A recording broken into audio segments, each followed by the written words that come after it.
these books sucked.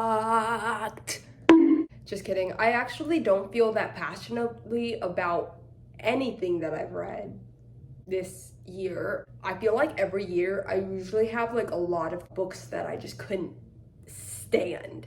But luckily I don't have that many of those this year. Kind of just like how all the good ones, they're kind of like, yeah, they were good, but they weren't new favorites. This is the same thing. They were bad, but they weren't like the worst things I've ever read, which, you know, that's good. The fact that I don't have any really, really bad ones or any really, really good ones means that I just had a big old year of mediocrity. That's what that means. Anyway, I don't know what else to say, so let's just hop into it. Starting from number 7. So we're gonna work our way up to number 1 worst that I read. So the least worst that I read is Looking Glass Sound by Catriona Ward. Now, I am a fan of Catriona Ward. I would consider myself as such. I've really enjoyed Last House on Nevis Street, loved it. And what was the other one? Oh yeah, Sundial, so good. I feel like there's another one I've read. No, this is my 3rd one, okay. And then I really, really, really want to read Little Eve, which is another book by her. But today we're talking about Looking Glass Sound, which I also read. About 35% of the way in, I was hopeful. I was ecstatic even. I thought that this was gonna be like a new favorite book. So this is more like so disheartening and disappointing than anything. Like, it wasn't a bad book. Basically, we follow this guy named, what's his name? Starts with a W. I'm really bad with names. What was his name? Wilder. There you go. So we follow Wilder, who goes to a place one summer when he's like 14, 15. He meets 2 other people and they make a pact to meet up there every summer. And then things happen. And then things take a turn. And this very beginning part, so freaking good. I absolutely loved all the characters, like the way that they were written, so good, like very like detailed. I don't know how to explain it. Catriona Ward, if you've read a book by her, like, she just has a way of immersing you in like you understanding the world that we're in and the people we're around, and it's very addicting. Like, it's an addictive way of writing. I don't even know what it is. And so the very beginning of this, I flew through. It was like ultimate. It was so amazing. And I was hoping that, I was like, I don't even know where this is going. I kept saying that. I was like, I'm so curious to know where this is about to go, because if this is how we ended after this long chapter, because the chapters are like relatively long and then they move on to something else. It's one of those types of stories. And like, after this first part, if it was that good, like, I can only imagine what I'm gonna witness next. And then it happened. And when I say it kind of pissed me off, it kind of pissed me off. So basically, I don't know how to say this without saying too much. I do not want to spoil anything, and I think that to know what I'm trying to say is to say too much. So, how do I put this? I don't know.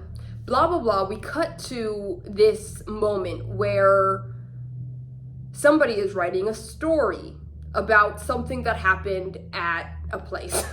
It's basically somebody's writing a story about what happened that summer at this place, because some supernatural stuff happened. By the way, this is a horror, so some things went down. And so somebody writes this story.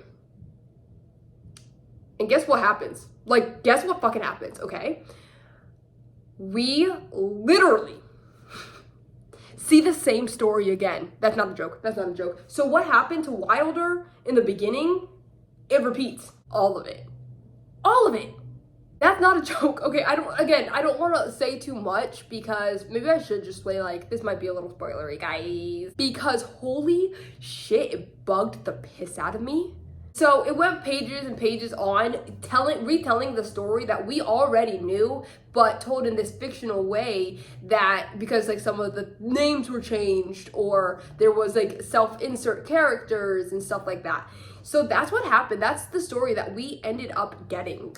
It was repetitive. Like, it happened twice. Like, I'm not kidding when I say that. And that pisses me off, can you tell? And the conclusion itself was lackluster. At points, it didn't even feel like the same book.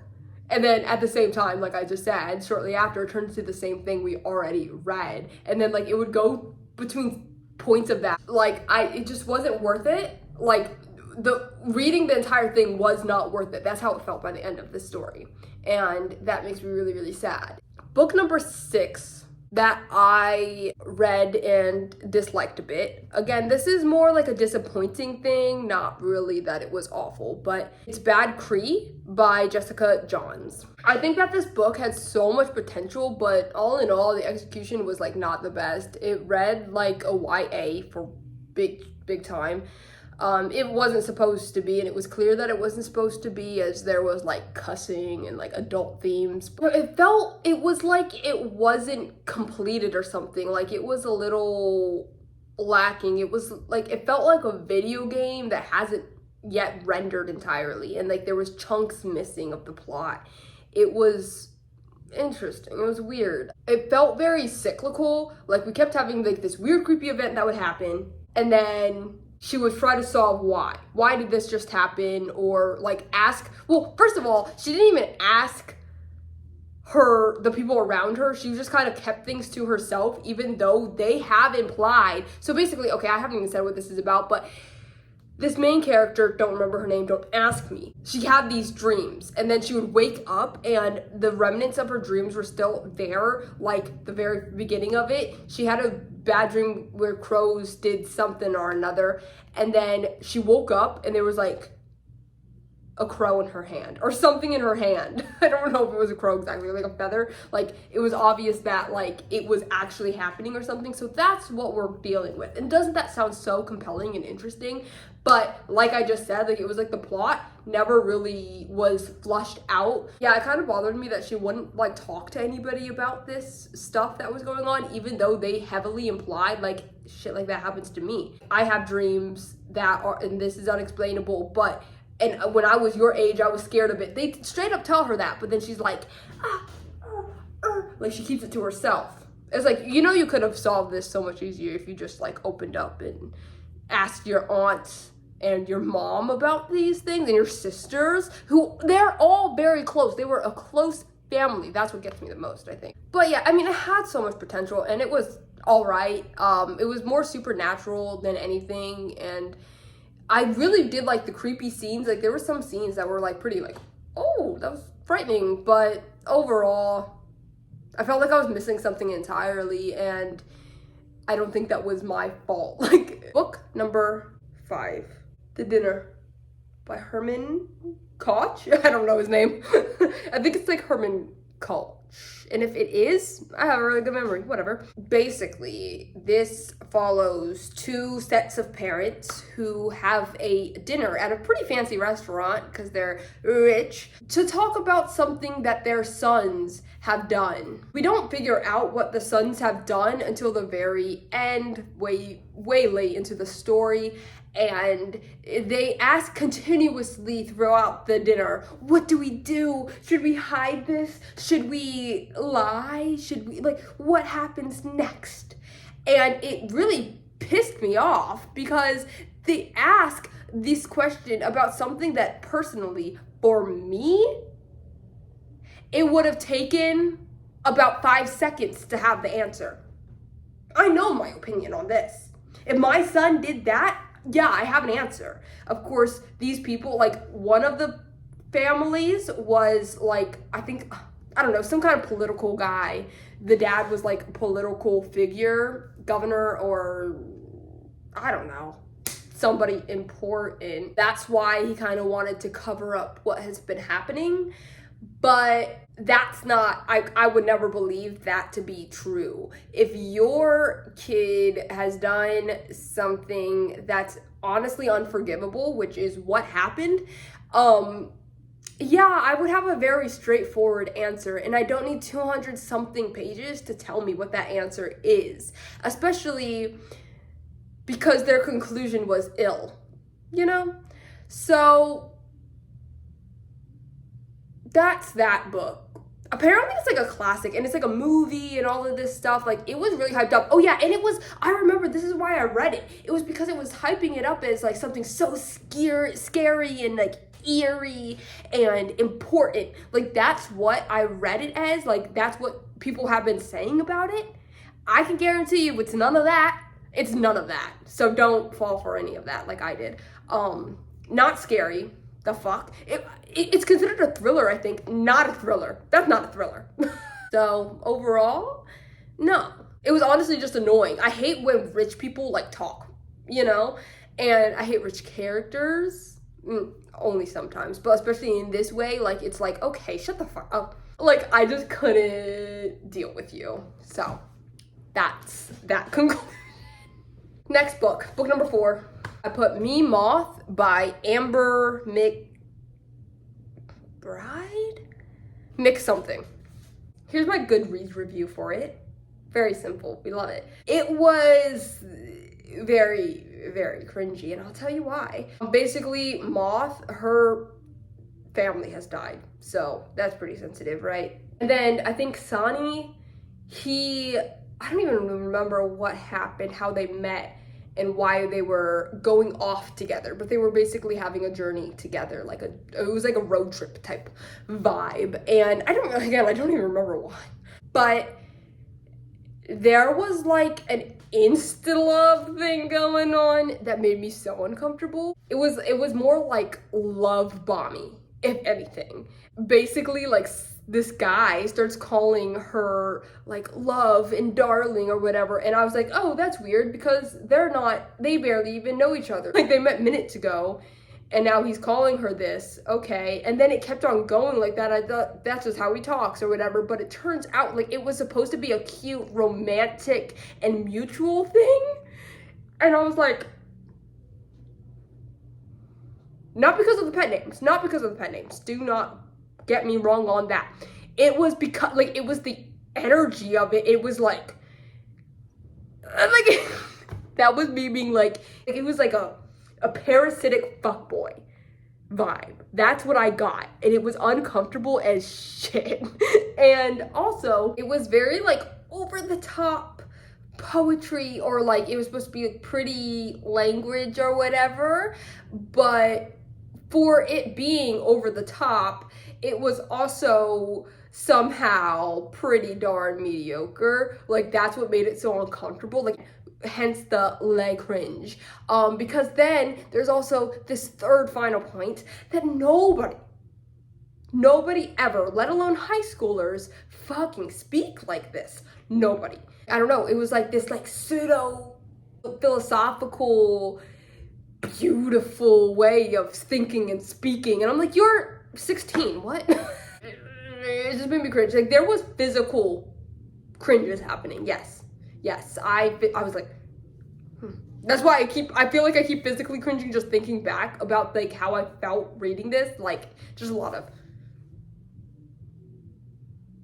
Anyway, book number 3. Number 3 is Happy Go Lucky by David Sedaris. Congratulations, you made it on the list, Sedaris. This is his most recent essay collection. Yeah. I was like, no way, I just read about how awful the pandemic was while you are in your comfy little mansion. No way! I just read that you're so annoyed by the pandemic because you can't go clothes shopping with your sister. And that you have questionable opinions about the safety of which you are being held. What? Basically, like, he kind of implied that he would go, like, he would hang out with people and, like, not wear masks or be really, really upset when he had to wear a mask. No way did I just read you admitting that you don't necessarily understand the Black Lives Matter movement. Is that what I just read? I'm sorry, is that what I just heard? I get it. He's a comedy author, so it's like, let's not take it too deep. So that's what I'm gonna do. I'm not gonna take it too deep. I'm just talking about the sections that made me uncomfortable as a reader. And it's sad but true, but David has turned into a bitter old white man. That's what this book reeks of, unfortunately.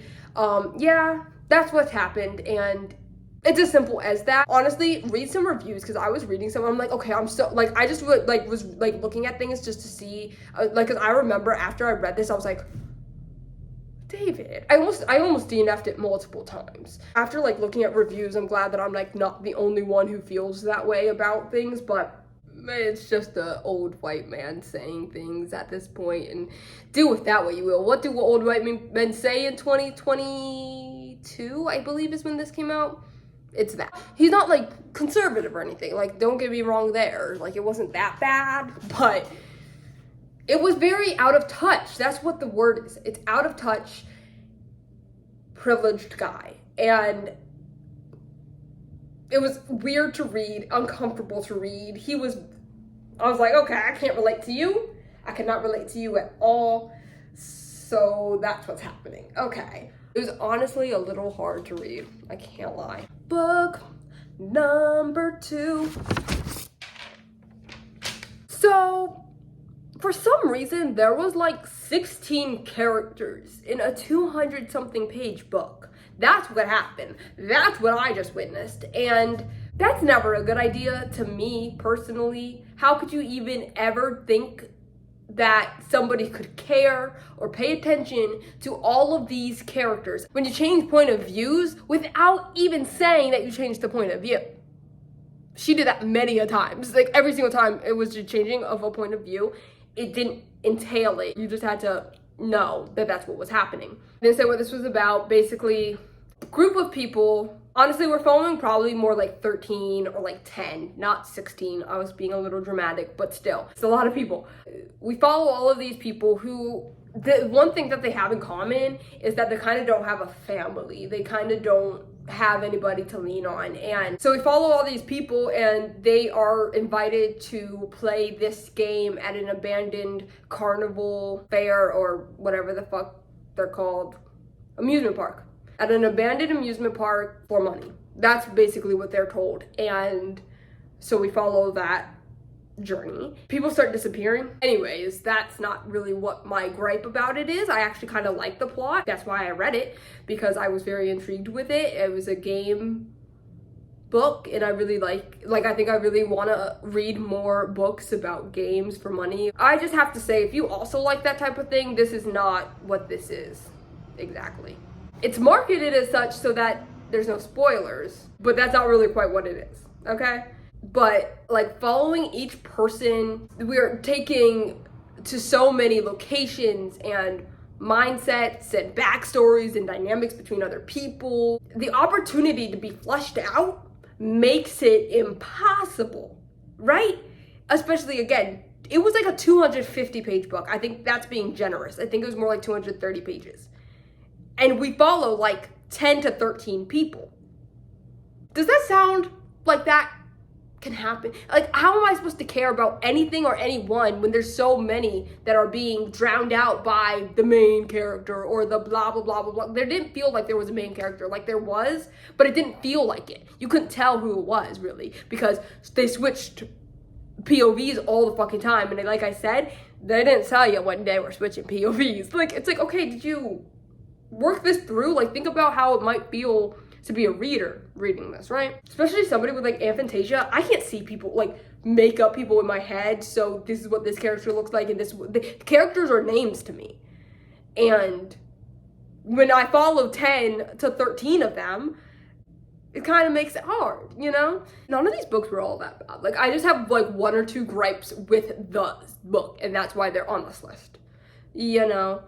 I have to say, though, it was like through and through boring as well. There was that. It was pretty boring. And the twist, next. But it might be interesting for some other people. It was kind of a cool twist, but not worth it. Not worth the stay for me. Let's talk about my number one worst book. How about it? Because I actually have this book, but it's on the other room. And it's the only book that I've had physically out of my favorite books and my least favorite books. And it's my number one least favorite book. This is the only book I own. That's so funny. Yeah, so The Wishing Spell by Chris Colfer. Here's my review. Simple but true. And I just have to say, I know it's middle grade. I know. So of course I'm not the demographic, but I think that even a person who's in the middle grade range would agree, would understand that this book was boring and tedious, but they wouldn't even know why. And I know the reason why. It's because, and it's funny that I was I wanted to get into writing when I, novel type writing. And, the biggest thing that they always say, show, don't tell. We know that one. Everybody kind of does. Everybody except for Chris. All it was telling. It was obnoxious. If anything, I wanted to read, just open an excerpt and read something, but again, it's in there. Should I do that? I don't know.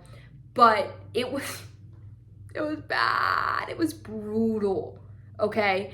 And I think that's why a kid, if they pick this up, would be bored of this, but not even know why. It's 450 pages, and oh my, I had to drudge through it majority of the time. I think after 20-something%, I was forcing myself to read it, which I don't recommend anybody to do. But I've been wanting to read this. This is a fun fact. I've been wanting to read this book for 7 years. That's not a joke. I got that book 7 or 8 years ago. It felt offensive. I'm okay, Chris, do you think people in the ages of 8 to 10, what is middle grade? What? Okay, I would say 10 to 13, right? I'll say 8 to 13, 9 to 13, whatever, it doesn't matter. Do you think that this is what they have to be? It was like you were getting force fed every single thing that happened. It was weird. It was boring. It was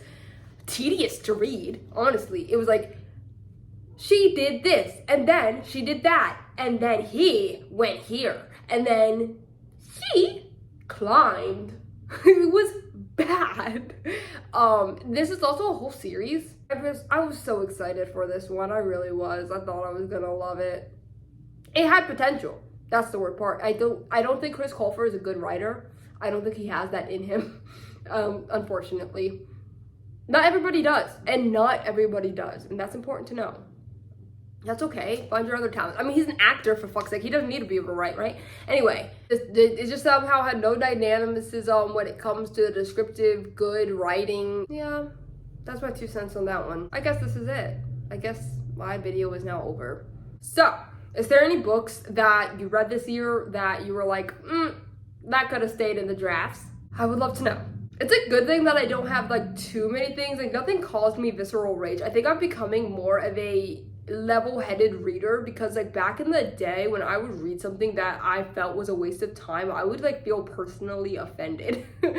But now I understand that okay, I didn't like it, it's not for everyone, it's not for me, there's 1 or 2 or 3 things that I didn't care for. I think that's what it is. Most of these are just 2 things that made the whole rest of the story kind of not work for me, but I could see how they could work for somebody else, so it's not even that deep. That's the worst of books that I read. I feel like I chomped David Sedaris's head off, and I was that wasn't that brutal. No, but he needs some weed and some tea or something. He needs to calm down. But anyway, I'm done. Bye. Goodbye.